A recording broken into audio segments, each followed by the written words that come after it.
Welcome back to Saved by the Bell. Today we're going to be talking about social media. I'm Joy Self. I'm Dawson Krinky. Wando. I'm Mrs. Fowler. Let's talk a little bit about this documentary called The Social Dilemma.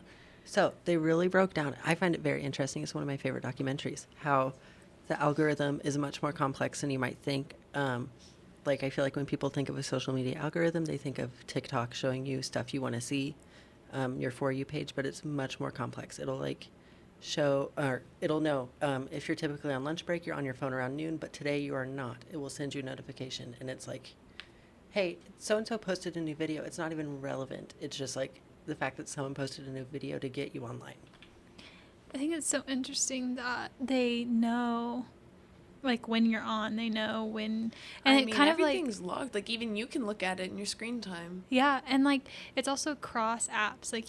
Other apps will connect with TikTok. So let's say Instagram will connect with TikTok and it'll give you things that you like on TikTok, like your reels and different things. It's just so, I don't know. Okay, you go ahead. Okay, a large part of the social dilemma I feel like needs to be said is they dramatize it a lot to make it interesting, because obviously it's a documentary. It's hard to watch a documentary normally, but they dramatize it a lot with the intent of pulling you away from social media. I feel like you could also say, though, that social media, they do actually talk about it a little bit, the idea that social media can be a tool to use, that it can be helpful, but just the way it's being used today and how much we see people use it, it's not as helpful. I do. I find this interesting when you mentioned cross social media. So we're going on a trip to Myrtle Beach this summer. So my mom booked it and then had to call the Hilton, whatever. Anyways, on her Facebook, right after she got off the call, an ad popped up saying, go to your Myrtle Beach or Myrtle Beach Resort, stuff like that. It was so weird. Okay, so when people talk about social media, a lot of people, or how it affects our society, I feel like a lot of people, their first thing to jump to mind is oh, it caused a majority of people to have anxiety and depression. What are your guys' thoughts on that? I think there's more to that. I think in terms of it, quote unquote, causing things, there are studies and stuff about mental, not necessarily disorders or disabilities, but things like ADHD, which those are considered disorders, aren't they? Mm-hmm. Yeah, things like ADHD are factually, statistically, the amount that we see people have that has a large cause of that has been the amount that children are on social media and the speed that they're receiving information at such a young age, and their ability to understand things and retain information and pay attention to things is drastically being changed by social media, for the fact that it does constantly feed you entertainment. Well, I think it's so interesting because ADHD and anxiety and depression has become so normalized. It's just oh, everybody struggles with that. Everybody struggles with anxiety. Everybody struggles with ADHD. Everybody struggles with depression. And I think a lot of it does have to do with like you said, the amount of information that we're being fed at a constant rate of speed.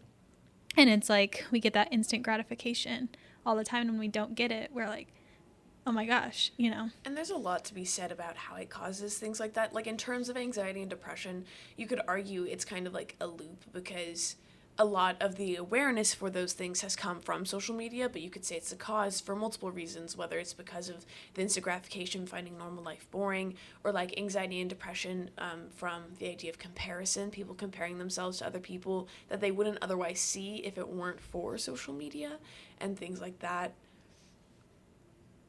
And so, yeah, it's kind of a loop, because while people are trying to fix it through spreading awareness by social media, there's the argument that social media is what directly causes it. But there's also other factors, just like anything else. Oh, yeah, 100%. So, I think a lot of times people get depressed and stuff like this from social media because they rely on it too much, and they think that's the main focus of everything. And I think whenever people get depressed about social media, they should just look past it. There's a lot to be said about that. Many people who struggle with depression have tried things to get out of it. Okay, so I think on one hand I do agree with it definitely is but people are starting to develop those sorts of mental disorders from constantly being fed or even like comparing yourself to friend groups, which is a very, very common thing. I've done it myself of like, oh, why is that group together that I would typically be with? And it's one of those things that's awkward, but I do also think it helps spread awareness sometimes, like you'd mentioned, where people are just like, yeah, depression you're not alone. A lot of people do have to deal with that, or anxiety, or any of that sort of stuff. On the idea of people looking at other people on social media, there's so many different facets of that. There's the idea of looking at someone and being like, oh, I'm not as good as them. And then there's the idea of getting mentors from social media, being like, I'd like to be like them. And I think there's a lot to say about the mindset that is taken.